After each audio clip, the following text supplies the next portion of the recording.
Discover the advantage of unlimited access to all the stories and resources from IBJ and inside Indiana business. From insights to inspiration, business leaders rely on the IBJ for all things Indiana business. Start your $1 a week trial now at ibj.com/trial offer. This is Inside Indiana Business Radio for the afternoon of Tuesday, May 19th, 2026. I'm Alex Brown. Italy-based Dallara opened its U.S. headquarters on Main Street in Speedway in 2012 and has grown substantially since that time. CEO Stefano DePonti said on Inside Indiana Business Television that the company's growth in Speedway will continue. Dallara as a company is growing according to capacity and capability, but obviously we had this extra stimulus to increase the production. There were no any other better place to be. Dallara is building the majority of IndyCar's new chassis, set to debut in 2028 at its facility in Speedway. The Porte City Council has given unanimous approval for the development of a second Microsoft data center. The council approved an ordinance to annex 9 parcels of land totaling more than 1,000 acres for the project, as well as an ordinance to rezone the land for light industrial use. A timeline for the data center's construction is not yet known.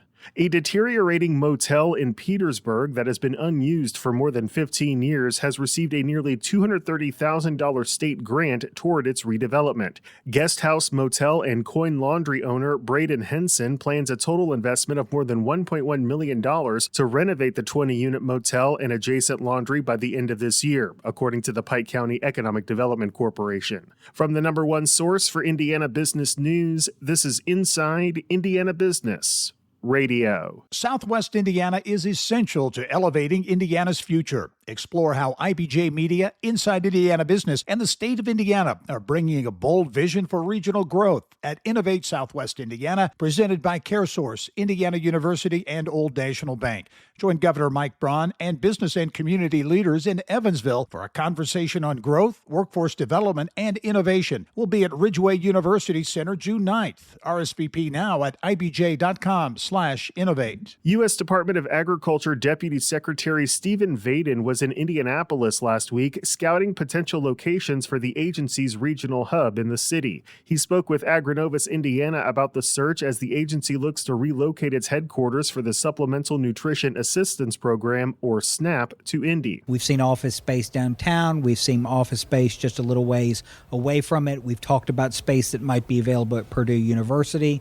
And we've met with some of Indiana's agricultural leaders to learn about all of the fusion and synergies that can benefit from USDA's relocation here. I've been particularly interested in thoughts about what other areas of USDA, in addition to our food and nutrition service, which we have already announced will be relocating here to Indiana, might make sense to come to our new hub. Bringing USDA personnel into central Indiana places federal decision makers within driving distance of row crop farms, livestock operations, ethanol plants, and ag tech startups. Still, the transition is unfolding in stages. Vaden emphasized that additional announcements are expected in the coming months as different divisions of USDA evaluate whether and how to relocate.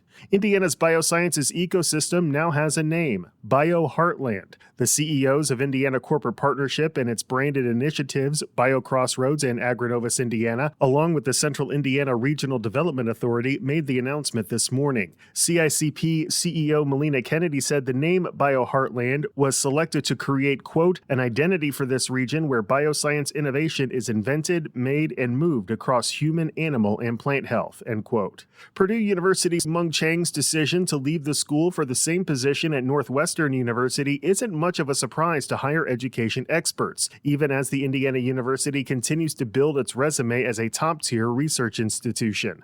Sally Amoruso, Chief Partner Officer of Washington, D.C.-based education consulting company EAB, said she's not surprised by Purdue's apparent plans to return to a nationwide or international search for its next leader. The more standard approach is to do a national search to get a pool of qualified candidates who are interested and aligned to the institutional mission, and to move forward from there. She said the university will likely have a challenging task ahead of it, given the breadth of the president's role, leading the West Lafayette campus, the new Indianapolis extension, various satellite campuses, and the Purdue global operation. Lumina Foundation CEO Jamie Marasotis is this week's guest on the Business and Beyond podcast with Gary Dick, presented by PNC, a weekly conversation with high-profile Hoosiers in business, sports and entertainment, and beyond. Available now on the IBJ Media app or your favorite podcast provider. I'm Alex Brown for Inside Indiana Business Radio on Demand.